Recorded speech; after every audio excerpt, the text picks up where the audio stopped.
Welcome, everyone. This is Wisdom Friday, and I'm Sasha Rose. And this is a space for badasses, entrepreneurs, pioneers, women who are trailblazers, women who know that you're here to make change.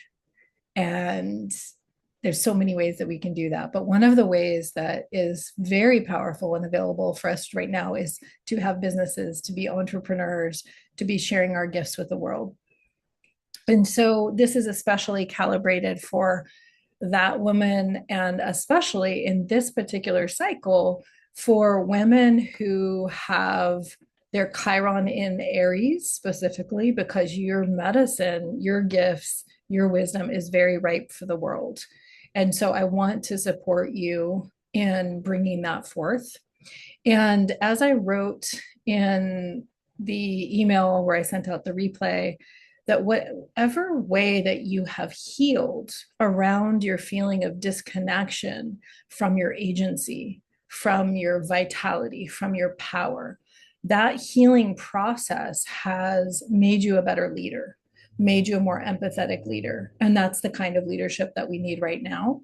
And because you grew up into a time before tech, that there's a dreaming into the new world that's bringing forth something very important from a more organic world that happened before the tech came in. Does that make sense? So you're bringing forth that knowledge and that wisdom. And that's not to exclude women that are, born in the generation before or after. I just feel this sweet spot of the Chiron and Aries women, Gen X women from about 47 to 58. I've shared the very specific dates on that if you want to listen to replays or get more information to find out if your Chiron's in Aries.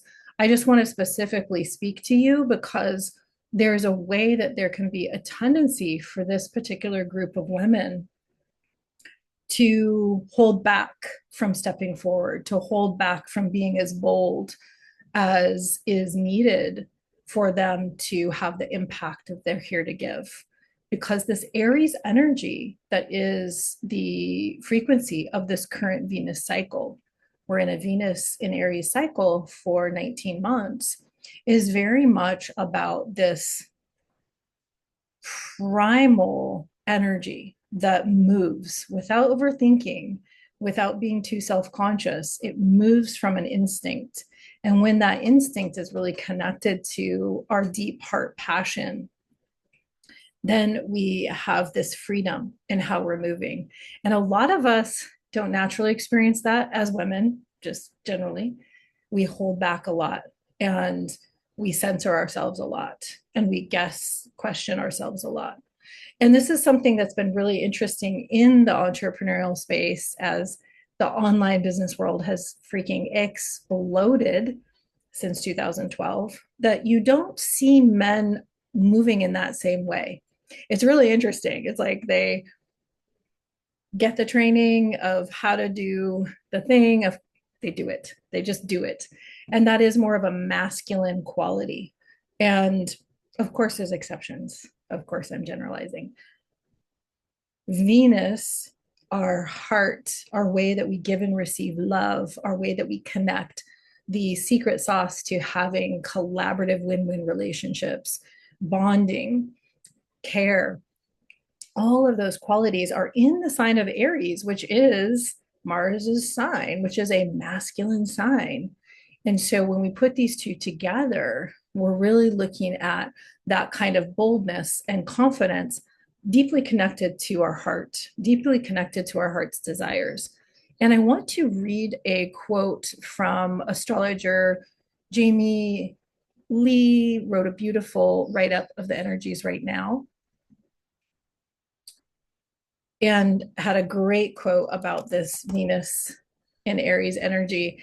This is what I love. I love to read all the different articulations of what's happening with, especially for me, the Venus cycle and the Venus energies, because we can think of it in so many different ways. And it was beautifully articulated here.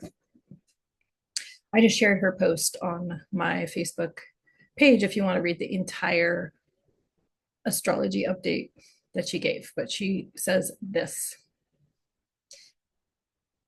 Venus in Aries will accept nothing less than living a wild hearted, passionate, inspired life.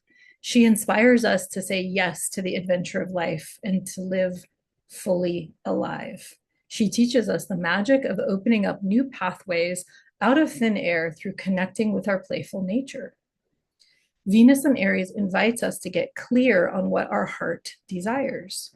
She might inspire you to courageously ask for what you want with an open heart, without demand or expectation, and allowing yourself to receive. The blessings that are here for you to receive may look different than how you think they will look.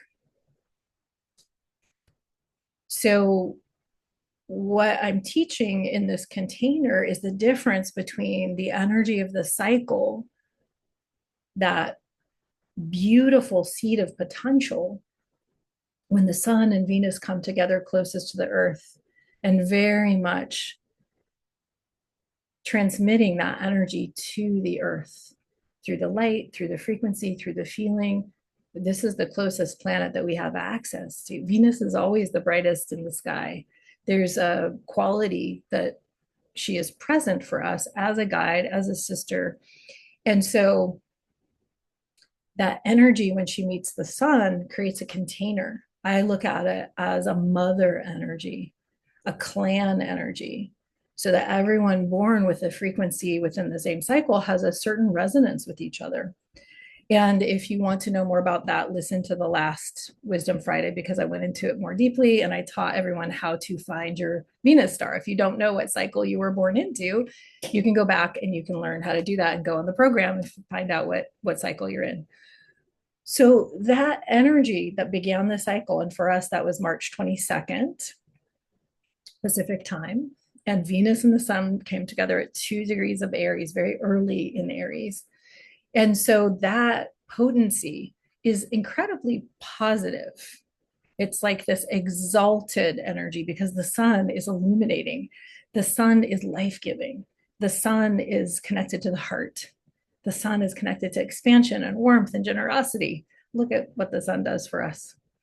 And then Venus is connected to connection and relationships and harmony. And so when you bring those two together, it's a very special combination. And when Venus and the sun meet, it's called Kazemi, heart of the sun. So that quality of Aries is like our higher frequency of Venus and Aries. And that's what we're referring back to for the entire 19 months, all the way until October 2026. We have this opportunity, no matter what your personal Venus design is, to be bolder, to be more able to move from that impulse, our heart impulse, and say the thing that needs to be said without hesitating, overthinking, censoring, second guessing ourselves. We all are invited into that. So there's that container. The sun and Venus are weaving this container. There's this heartbeat where they're coming together every 8 years.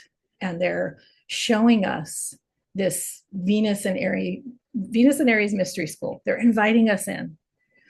And so that energetic of the cycle has a different quality than Venus moves through the signs. She's now in Aries. She started the cycle in Aries. She's back in Aries. Then she'll move into Taurus. Then she'll move into Gemini. So she's in the signs, moving through about every 4 weeks.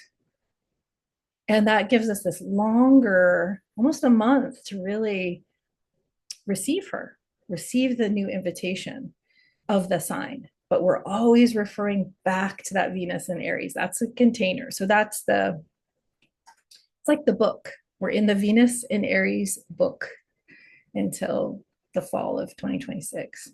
And then each new sign she goes into is a chapter in that book.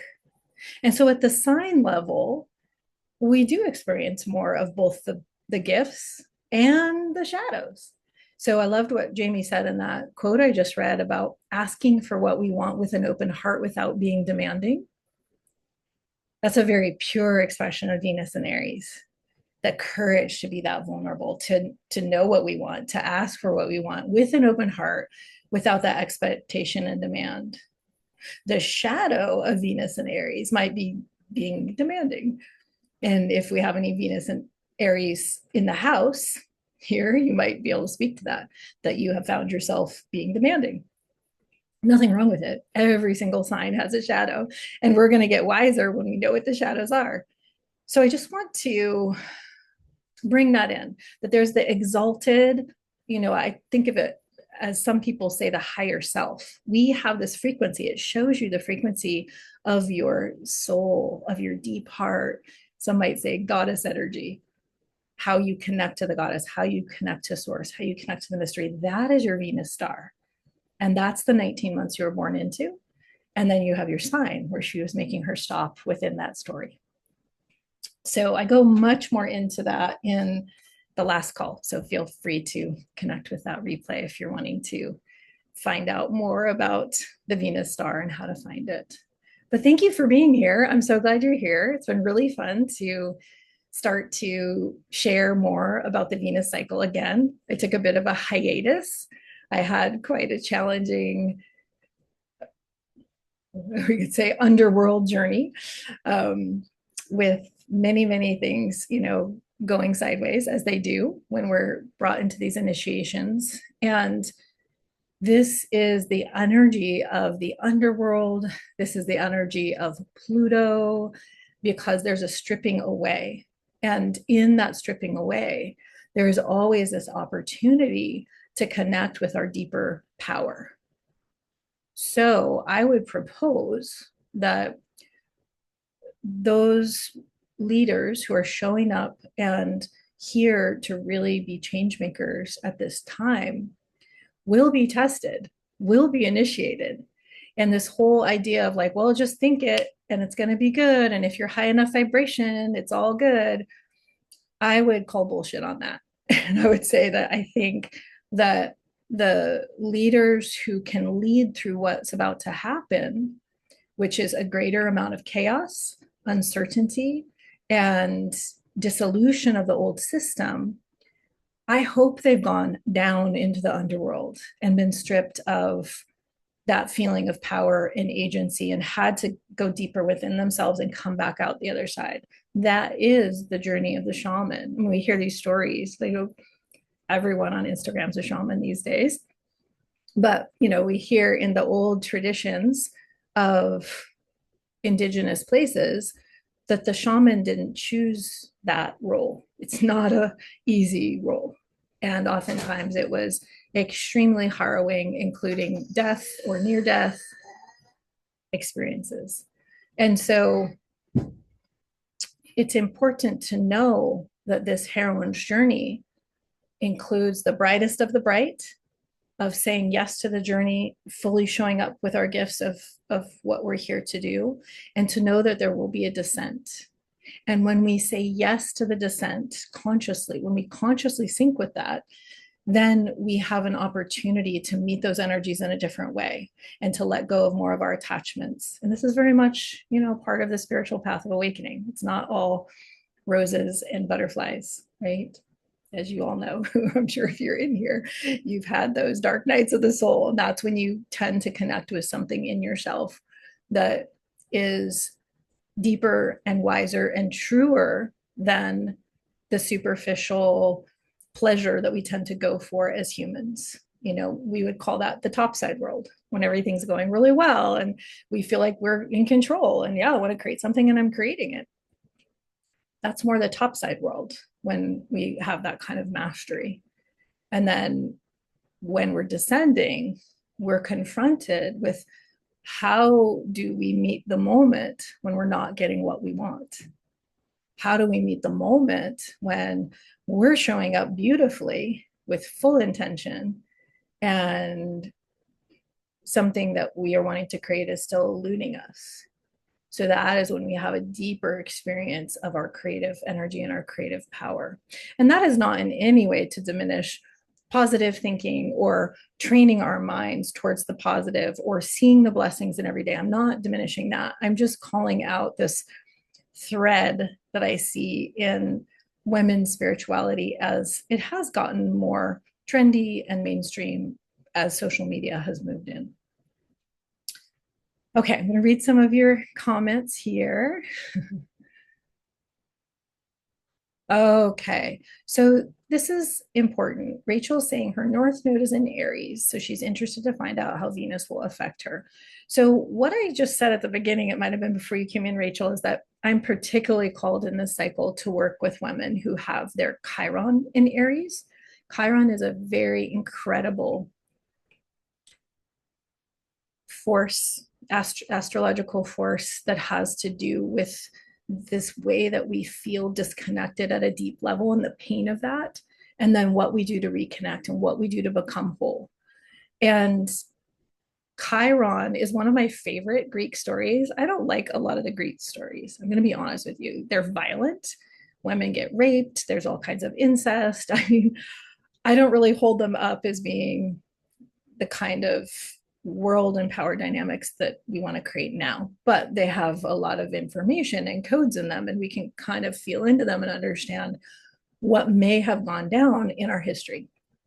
But Chiron is this character that was born half horse, half man. And the reason for that is because the god Saturn was off raping and pillaging, as these gods did. They just would find women and rape them. And he was after this goddess. I'm not totally remembering her name, Philandria or something like that. And she did not want to be with him. And so she turned herself into a horse to escape him. She was trying to hide out, but he found her and he raped her. And out of that experience, she birthed this half human, half horse centaur, which she was disgusted by. She thought it was a monster. She thought it was a horrific thing. So she rejected it and she put this baby on Mount Olympus to fend for itself. And luckily, the god Apollo came by and adopted Chiron and raised Chiron. And Chiron ended up being, after this initial life of being rejected by his mother, so that pain of being rejected by the mother force and what that can do to our identity. This gives you some clues about our Chiron return. Went on to be the most renowned astrologer, musician, healer, and just this Renaissance creature, half man, half horse, that was the teacher, the mentor of all the Olympians. All of the gods came to Chiron to get their training. So it's a very interesting story about turning that pain into purpose. And Chiron, in his mentorship, in his teaching, he actually accidentally got hit by a poison arrow. One of his students had shot it and wasn't paying attention, and it went into his leg somewhere. There's different versions of where it went in, his foot, his leg. And the thing about it is that he was immortal. And so he had this painful, painful wound from that arrow, and he couldn't heal it. And that's how he became such a renowned healer. He tried everything. He turned over every stone. He learned every modality. As those of us that have had healing crisis know, sometimes that's the catalyst for us to become the wise coaches, the wise healers for others, because of our own journey and our own desire to get well. So he did that and became a master, but he still couldn't heal it. And ultimately, he decided to give up his god status because he was born of he was half god from Saturn. And he became mortal again so that he could exit the situation, which is kind of sad. But I love Chiron. I love that story of Chiron. And so the Chiron, those that were born with Chiron return, Chiron and Aries that are in your Chiron return now, meaning Chiron is back in Aries, is about the ages 47 to 58 in that spectrum. So Rachel, you also have your Chiron in Aries. So if you have a really important Aries placement, this Venus cycle is bringing a blessing. She's bringing more of those positive qualities of Aries and that empowerment to step up into agency. And then if you have your North Node in Aries as well, that's extra emphasis on the mastery of this Aries evolution, because our North Node is our evolution forward. And so that's the other thing I was going to mention. Maybe you don't have your Chiron in Aries, but if you have your North Node in Aries, also this cycle is incredibly important to you. And you could be younger than that time frame, and you could be older than that time frame with your North Node in Aries, because it moves much faster. Whereas Chiron in Aries only comes around every 52 years. So that is pointing you in a direction of meditating on the qualities of Aries and knowing that when we come in with the North Node in Aries, it means the South Node is in Libra. And I was talking about this in the last class as well. It's really important to understand the opposite sign. And so if you have an evolutionary directive to move towards Aries, you come in with all of this attachment to Libra moves, because that's the opposite. That's where your South Node is. So the South Node shows us our history, not just from this life. We could say lifetime stacked, lifetime upon lifetime upon lifetime of operating in a Libra way, which means oftentimes finding our identity through partnership and really accommodating partners. Like my identity is we, it's us, right? My daughter has this. So I've gotten a lot of insight watching her as she starts to date and be in relationships about how this comes into play, right? And so there's a big move there from identity with other, with partnership, oftentimes sacrificing oneself for other because it's so familiar. It's just like, oh yeah, this is what we do. But always, always with that North Node movement. Ooh, it's a very sweaty day here. I'm all sparkly and sweaty. With that North Node movement, it's asking us to make the opposite move. And that's why it's so uncomfortable and it's so powerful for our own growth edge. So North Node in Aries says, when you do what you want, what you really want, not because you're like, oh, I want Chinese. Do you? Oh, okay, that's okay. Let's do Indian. But no, what you really want, when you go for what you really want, whether it's dinner or whatever, everyone benefits. Everyone benefits. When you compromise and go, oh, okay, I'll do that. That sounds good. I'll go with the partner thing. Then it becomes messy. And that's kind of like there's disharmony because life is trying to show a new move. So does anyone else here have North Node in Aries that you know of? And that could be a whole other lesson for a whole other day. But that's a good one too. Chiron in Aries, North Node in Aries is really calling you in this cycle to receive that blessing. And of course, if you have a personal planet in Aries, that's also going to be affected and impacted. And Kathleen has her Venus in Aries. Okay.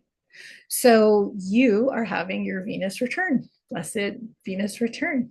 And that is going to be, depending on what your Venus star is and what cycle you're born into, the energy of this is really going to activate your Venus. So it's wonderful to be able to know what planets and what parts of your chart are activated by this Venus and Aries cycle. Yeah, if you have the moon, and the MC in Aries. So excellent. Yes, these are all very sensitive points that will be blessed up by this Venus and Aries cycle if we're available to receive it. So that's always the caveat with Venus. Are you available to receive it? Are you open? Are you paying attention? Are you feeling what's happening as she moves through her cycle? And are you allowing that inspiration to move you? It's not a passive activity, syncing with Venus. It's like really, what are you putting in? What are you putting in as far as your attention, your time? So, as I've said in past calls, I highly recommend everyone has a Venus journal where you can be tracking your experiences with Venus and the insights that you have and any astrological insights that come. If you are a content creator, if you are an entrepreneur and you put out a lot of content and you want that content to be highlighting how you've overcome challenges, if you want a lot of really beautiful content for your heroine's journey, syncing with Venus is going to help you connect so many dots because it's just incredible with the theme that opens up. And you can go back 8 years to the spring of 2017, and you can start to see parallels because the same part of your chart will get lit up every 8 years with that Venus cycle. So that is something to have your Venus journal and a willingness to get up before dawn and see her at least at the new Venus portal. Not every day, but at least to have an experience of her coming into your eyes. And I would recommend that you do this before June 1st. If you have not yet seen Venus, and please put in the chat if you have seen Venus, I'd love to know. Why before June 1st? I'm going to show you. I'm going to show you right now.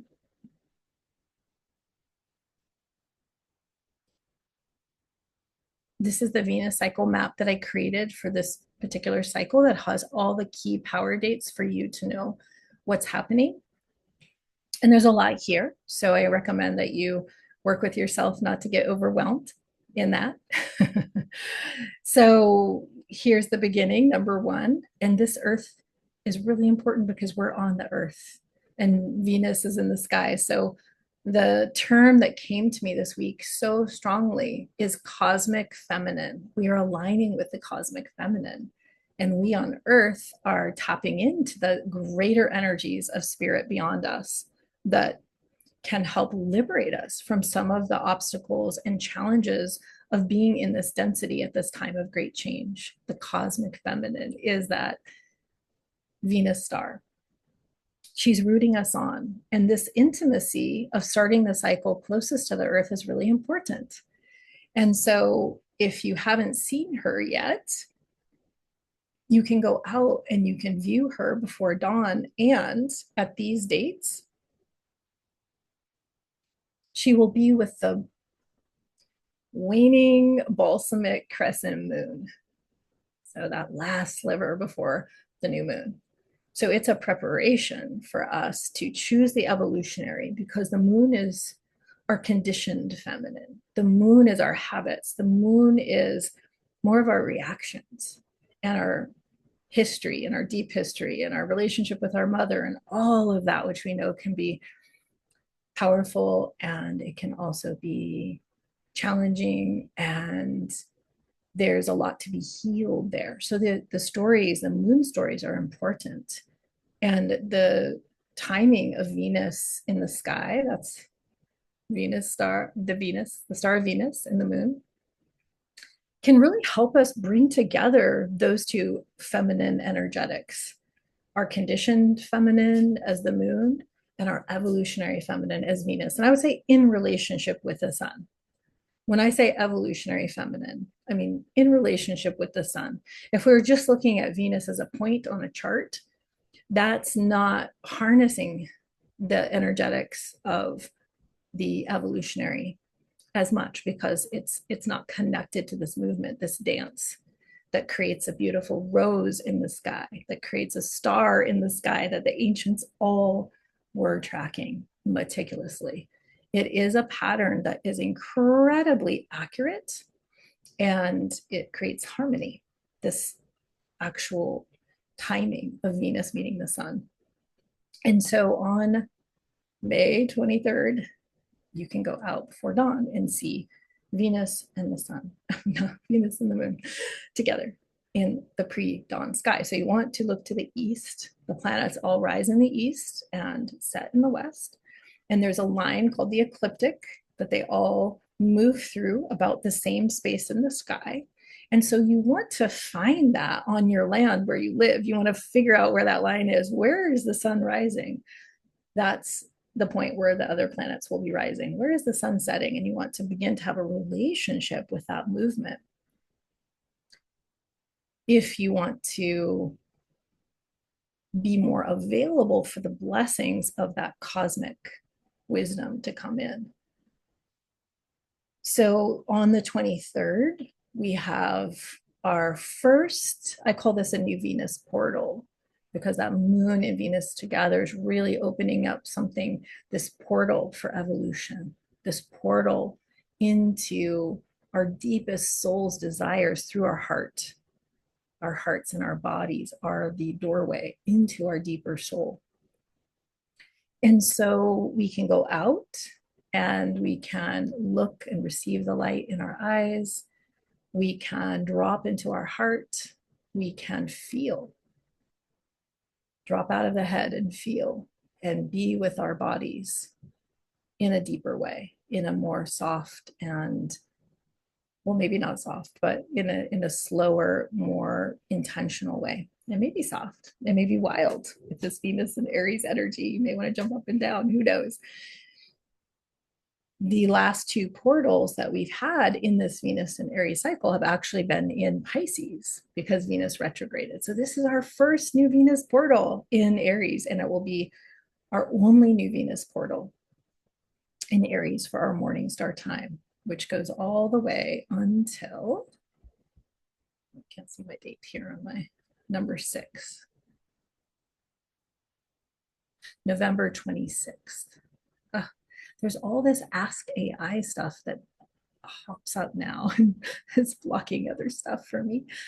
Okay, so Venus is scheduled to set November 26th of 2025.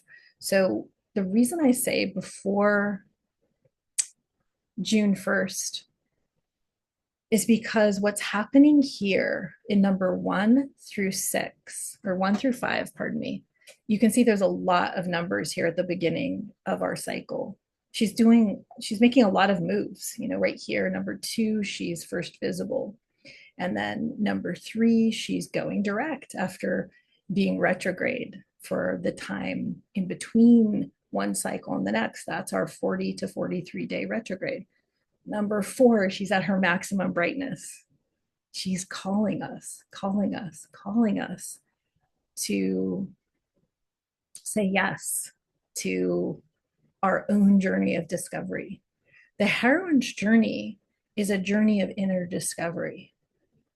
The feminine principle is inner. It's our inner world of feelings and those beliefs we hold and sensations and intuition. All of that is our inner world, and all of the heroine's journey is an invitation to know ourselves even more deeply. And that never ends for a whole life, this intimacy with ourself. We see so many comments on that. Know thyself. It's a sacred and holy task to know thyself fully. And this is the call, calling us, asking us to give energy to the journey, pay attention. There's nothing these days maybe more valuable than our attention. But if we don't pay attention to it, if it's just like a thing that happens and you see it on Facebook and, oh yeah, Venus, okay. And then suddenly it's 9 months later and we haven't moved with her, we haven't received the blessings, it just becomes data. And so we have this opportunity to move with the cycle, with our bodies, with our physicality, with our sensuality, in that we are engaging all of our senses, we're engaging our intelligence, we're deepening into our heart to receive our inner guidance, to strengthen that muscle.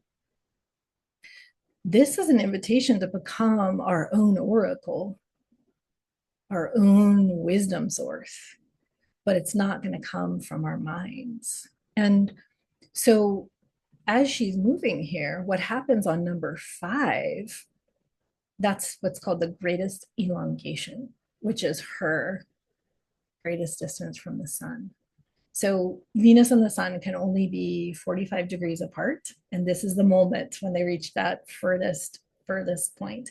The way I see it is this is the mother sun births the new Venus energy in Aries and the qualities of Aries and the invitation to become intimate with the wisdom of Aries as a leader, as someone who loves the wild, as a pioneer, as a positive fire starter, learning how to spark things when it's absolutely in support of harmony and life and co-creation.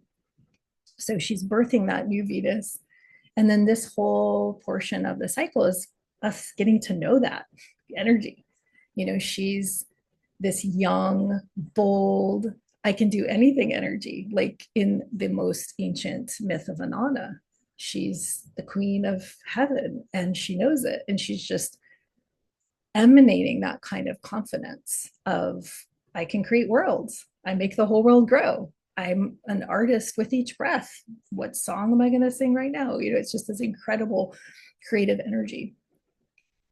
And then there's that willingness to shine on in that and be like, yeah, I got it. Here I am. And then what happens is, oh, she's leaving home when she's at that greatest distance from the sun, which I consider the mother energy, which very much correlates with what happened in 2012 when Venus crossed the face of the sun. And a lot of the Mayan timekeepers and a lot of the indigenous people said, oh, now the sun is feminine. And I heard that back then, and it's slowly grown in me to experience it that way. I wasn't trying to experience it that way, but that is how I hold it now, which is different than thinking of the sun and Venus as lovers. It's a different energetic. So that mother energy of the sun is birthing her daughter. And of course, this brings us into the myth of Demeter as the mother energy and Persephone or Kore as the daughter energy. And that relationship is so crucial to a culture that reveres life. That mother-daughter relationship is a template that we know is very, very important to the ancients through the Eleusinian mysteries, which were an initiation process in ancient Greek for a very, very long time. Anybody who is anyone went through this initiation rite, which was very interesting. I've been very curious about that. But it was centered on the story of Demeter and Persephone. So we know again and again, we see these clues that mother-daughter relationship is encoding something in the culture. So she's leaving home on June 1st. And you know how it is when you're young or you're just feeling excited about a new adventure and you want to just get out the door. You just want to go. You're ready. And then you get out the door, you say your goodbyes and you hit the road and you're like, oh, wow, like I'm really by myself now. I'm really leaving the comfort of my home now. That's what's going to happen energetically on the 5th. That's how I experience that. There's like oh yeah, okay, this is getting real. And, they say when you're traveling, it's not really an adventure if at some point you don't want to go home. She's going on a journey to the underworld. There's no getting around that. And so at the beginning of the cycle, she's all bright-tailed and bushy-eyed, bright-eyed and bushy-tailed, I think is the actual saying. And she's ready to roll, especially in Aries. Get me out of here. Come on, let's go, let's go. And she's going on a journey into the depths where the falseness of who she is, her false beliefs, her addictions, her attachments to her history will be stripped. And it's a matter of giving up that willingly and saying, yes, okay, I am ready to live more from the truth of who I am. I am ready to live more from transparency. I'm ready to not be hiding from myself and to show myself more and to be more honest about who I am, what I want, what I'm doing. So there's that stripping that's going to be happening as we go into that point after June 1st. Because if you've been watching her in the sky, she's going to be getting lower and lower and lower over this time period between June and November.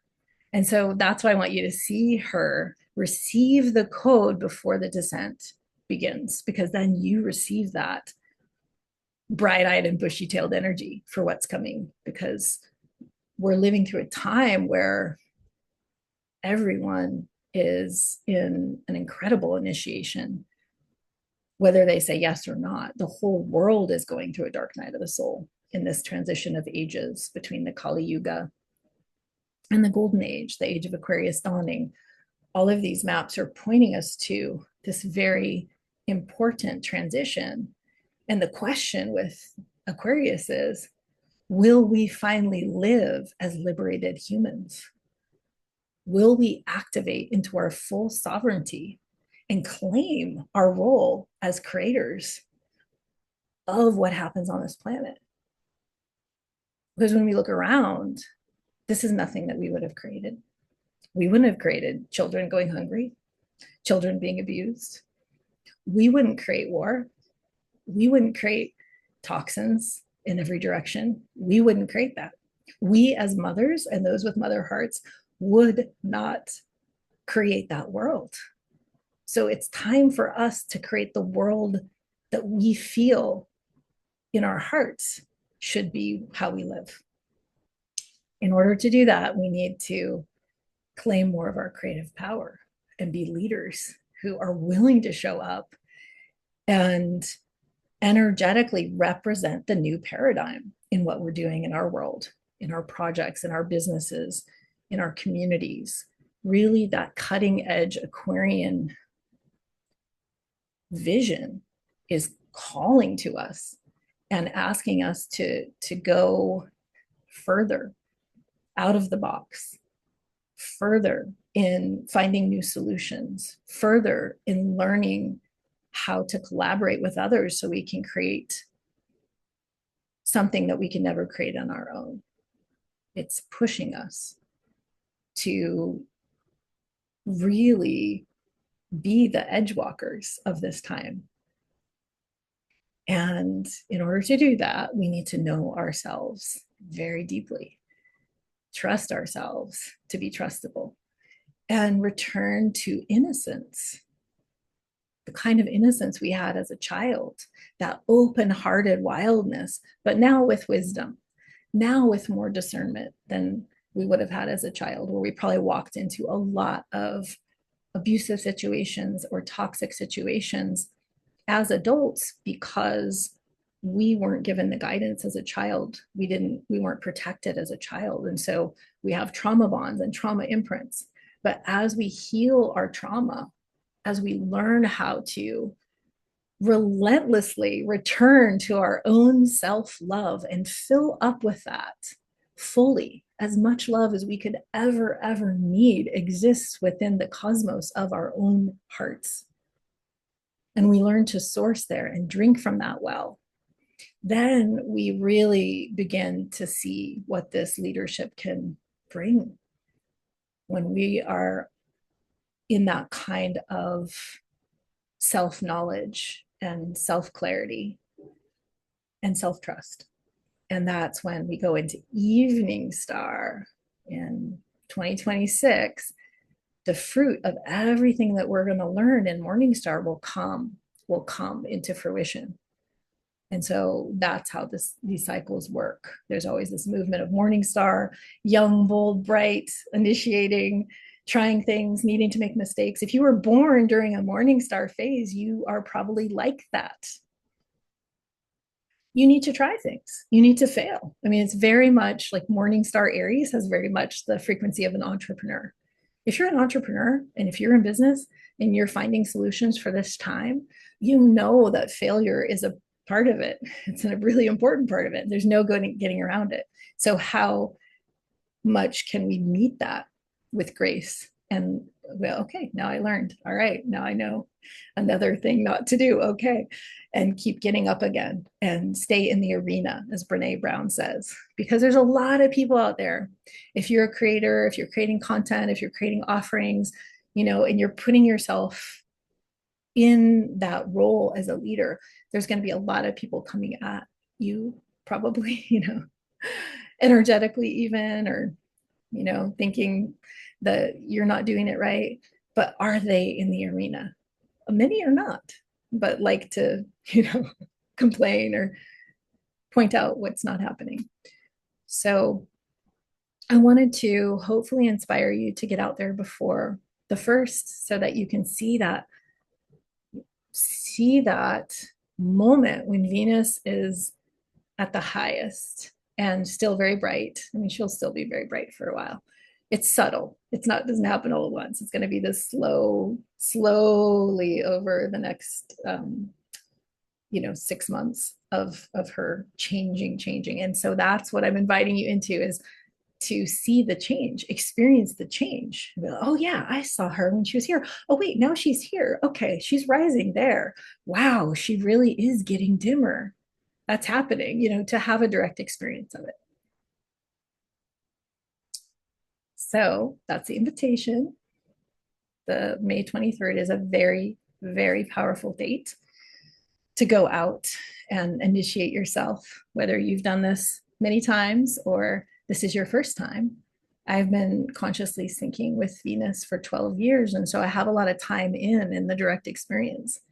And what's going to start to happen is the synchronicities increase when you do this, because Venus and this aspect of herself and her relationship with the sun is about synchronicity, is about harmony, is about creation, is about connections. And so you're strengthening that when you put your attention here. Okay. Yeah, it can be tricky if it's rainy. It can be challenging to get up. It can be challenging to see the sky, but I would say that the effort is worth a lot, whether you have success or not. It's more about the process, and it's more about that like longing to experience it. And sometimes for me, I don't want to get up, but it's almost like my body gets itself up. It's like, oh, I want to see if she's there. I want to see what I can see. Knowing that there's a window of time. And if I get up too late and the sun washes her out, it's gone. So if it's clear day, we all have these weather apps now. We can map these things. So I hope it's clear. And I hope you get to have that experience. Yes, so March of 2017 was the last Venus and Aries cycle. So now we're having then another ripple of that. So you may see in this cycle some of the same themes that arose in that 8 years ago. Yeah, that's where it gets really interesting. Yes. Yeah, going outside and seeing her and having those adventures. It's plants a seed, doesn't it? It's like what's going on here? Yeah, that was fun. Okay, so I want to mention something else that's important as we're already closing out our hour here. It's amazing how fast the time goes. I want to mention that Venus is again in Aries. Aries is connected to Mars. So if you don't know yet, every single planet is connected to a sign and they kind of have a similar vibe, right? So we have this Venus feminine in the sign of Mars, which is like the most masculine. It's like the yang, the super outer directed energy, that straight arrow. And they're going to be in this beautiful, harmonious experience together in the coming week. They're going to be in what's called a trine because they're both in fire. So Mars is in Leo and Venus is in Aries. And they're going to be vibing on each other. And so it's a great time for appreciating your own masculine within, because all of these energies live within us. So harmonizing your own masculine, your energy of how you take action, how you get what you want, and to make sure that you are appreciating that part of you, because sometimes our masculine energy is working really hard for us, and we're not in the habit of appreciating that and giving thanks for that and helping that masculine energy to feel useful and powerful so that it wants to keep being in service. We want to align that outer energy into our feminine heart desire, our deep soul level purpose or beingness or whatever you want to describe that as. And they're always benefiting from coming together in harmony. So it's a beautiful time to appreciate yourself. That's exact on May 22nd, but kind of leading up to it and then after it. So it's right in that portal time that Venus is going to be in her appearance with the moon in the morning sky before dawn. And then she's making a trine to Mars in the sky, which I don't know if I'd have to look on my app to see if Mars is visible then. I'm not sure, but if you do not yet have an app and you want to check out the sky and know what you're seeing, there's a great free app called Star Chart, and you can just load it onto your phone and you can point it at the sky. I had a woman I met the other day, and she said, "Oh, I love Jupiter, and in the morning there's this really bright planet, and I just swear it's Jupiter." I was like, that's Venus. And I'm so glad you love Jupiter. But it's nice to know, right? Because we're kind of guessing until we have a bit of a pulse of what's happening with the planets. So that's a way to orient yourself as well. And you'll get lots of information about that.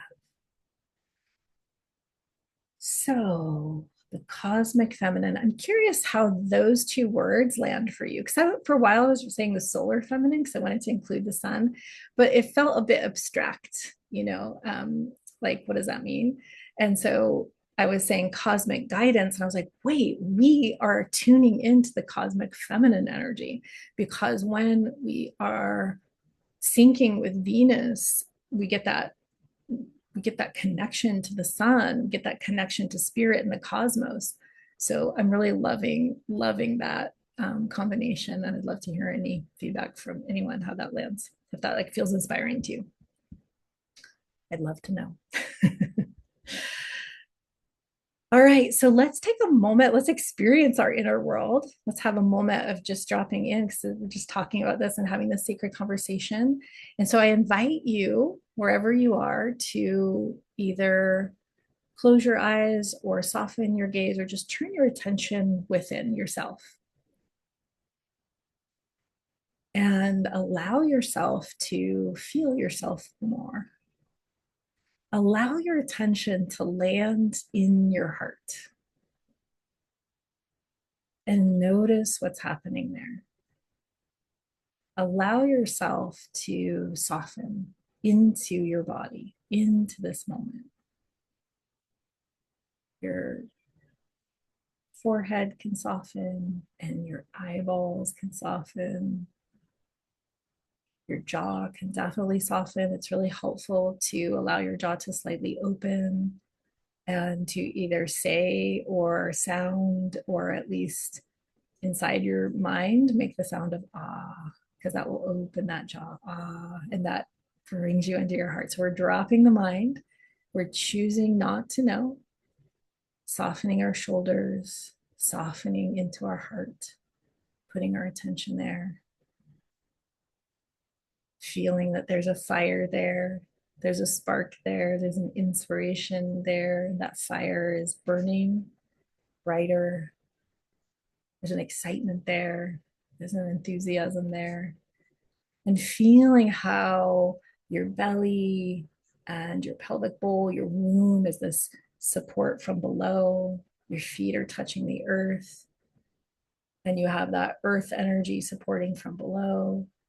You have that cosmic energy inspiring from above, and your body is the bridge between the sky and the earth. Your heart is the bridge between your head and your womb, the place where you can always find self-love. the place where you can always find guidance on the next step on your path of purpose. When you listen, when you deepen, when you slow down and feel. So allowing your heart to breathe you, breathing into your heart, and just taking a moment of silence. I'm going to stop talking and allow you to receive whatever is here for you right now.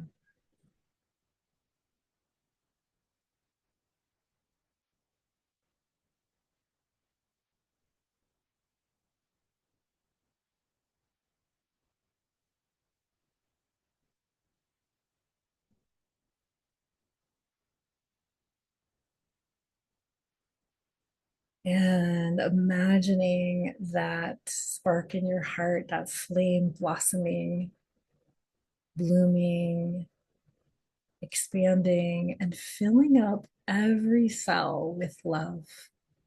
So it's like a radiance that's moving out into every part of your body,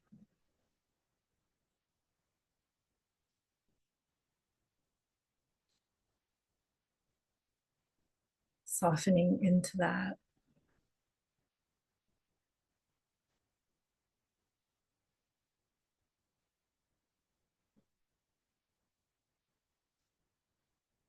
Ah, and giving yourself permission to make a sound if you can. It's really good to sound regularly, but especially when you're dropping in, to give that external vibration of sound linked to this experience of your inner world.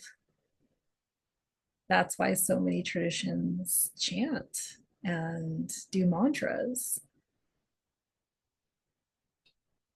And so I encourage you to say to yourself quietly, if this feels good, I am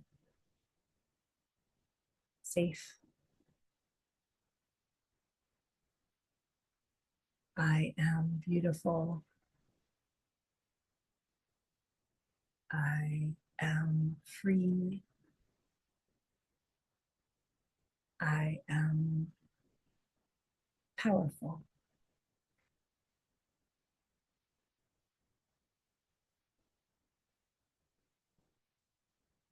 And notice what happens when you say those statements. Just notice what happens in your system. And then coming to completion with this time within and beginning to slowly come out of that space. I like to spiral out of that space, whatever that means. I always end up spiraling out. So gently coming out, whatever way feels good. I sometimes spiral my body. Venus in her dance is a spiral. And when you think about loops and trauma loops and the way that we can tend to loop back into the same patterns, it's like when we have a spiral, there's this space, there's this gap where we're no longer just in the loop, but now there's this movement as the spiral gives us an opening. And there's a new pattern, a new move that we can make in that moment. So that's what Venus in her cycle is inviting us into again and again and again, is that ability to make a new move and to be innocent again, to be new again. So I wish that for you. And I hope that you are able to connect with this cycle powerfully and be blessed by Venus visually while she's still in that part of her cycle. And if you are a woman who is holding a big vision and have big dreams, and you can feel how the world is getting crazier And you really want that specific guidance on your heroine's path to bring your potency, to keep your focus. I do have a number of ways to work with me one on one. And that's everything from doing a drop in call and zeroing right on in to what is your issue right now, to really helping you to deepen into your Venus design and understand it and embody it and anchor it so that you can always return to that sense of you being a heroine in a heartbeat. And so I have different ways of doing that. It's not a one off experience. I mean, it is powerful to do a session, of course, but the women who have the results are the women who really take the time to deepen into understanding their own Venus qualities and receive that support from me as a guide to bring them forth and to keep that spiral going for long enough that they can embody it and then start to move themselves. So I have a 3-month mentorship, I have a 6-month mentorship, and I've really shifted what I'm doing into working one on one with women leaders over time so that they can really have the success and have that bravery and that courage no matter what happens. They can show up with that confidence and that clarity and the truth of who they are. And I am doing a master class on May 24th, which is a Saturday at 9 a.m. Pacific. This is specifically a master class on Chiron in Aries. So if you have Chiron in Aries, you want to go deep into that. This class is for you. It's a free class. And I'm really looking for those women leaders that want that intimate support. Right now, I have room for 2 more private clients. And so I'm going to drop my link in here for my schedule. And if you want to explore that with me, what that would look like, and see if that could support you, please schedule a call and we'll look at how we could work together. Because I'm so in service to the women that have the courage to show up and bring their gifts right now. And I feel, especially as I said, this particular cohort of the Chiron and Aries, you have very strong medicine for this time. And because it's Aries, always when we hear Aries, we want to remember that's the first sign. You are creating something new through your healing process, through the way that you've had to reclaim that sense of power and agency. And oftentimes, even anger. There's can be a disconnect from anger and feeling like we're allowed to be angry. And so there may be that sacred rage that wants to be healed so that it's not toxic, but it actually fuels you. It might be greater sense of your sexuality. It might be a greater sense of your vitality. It might be more passion for what you're doing. You may start to feel disconnected from your purpose or your business. All of that can be amplified in this Venus and Aries cycle. It's a huge blessing. So there's the link to get on a call if you'd like to explore working with me one-on-one. I haven't gone out any of the promo yet on the Chiron and Aries class, but I'm saying it out loud so you can mark your calendar and come if you feel the call. And it will be a 90-minute class. So we're going to go quite deep into it and have time for questions. So tell your Gen X sisters who fall in that. And I will be sending out a way to discover if you have Chiron and Aries, if you're not sure, as part of the invitation process. And I would say, if you feel the call strongly, just come, of course. But this is who it will be calibrated for.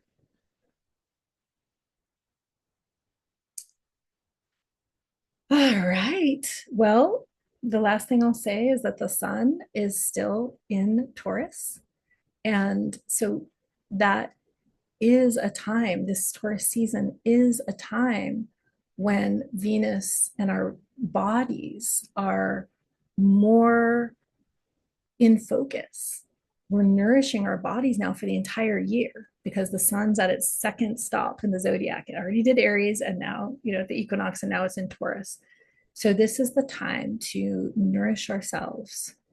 And we have until May 20th when the sun shifts into Gemini, which is much faster and more mental. So if there's anything you can do in the next few days to really fill yourself up, you might have your own self-care practices. I laid down some really interesting douching with seaweed water. If you want that connection to that information, if you want to try that, that's a super nourishing, mineralizing experience we can put right into our root. And then we're dancing with Venus in Aries. Sorry, I said this wrong, so I just wanted to give the right date on this call, until June 5th. So on June 5th, Venus is going to go into Taurus. So again, we have from now until June 5th to play with that energy of Aries initiating fire, and allow yourself to be available to being more fiery, speaking up more in a moment when you feel that inspiration, reigniting your passion, and honoring whatever changes you want to make in your life, whatever you want to create new. We have this beautiful opportunity to create new, or to rebirth something that has been not so vital for us. So thank you so much for your time, for coming. It's such a blessing to get to be with you in this way. I'll be back next Friday for our Wisdom Friday call, and then Saturday we'll have our masterclass. So thank you, thank you. Lots of love to each of you. Appreciate you. All right. Bye-bye, loves.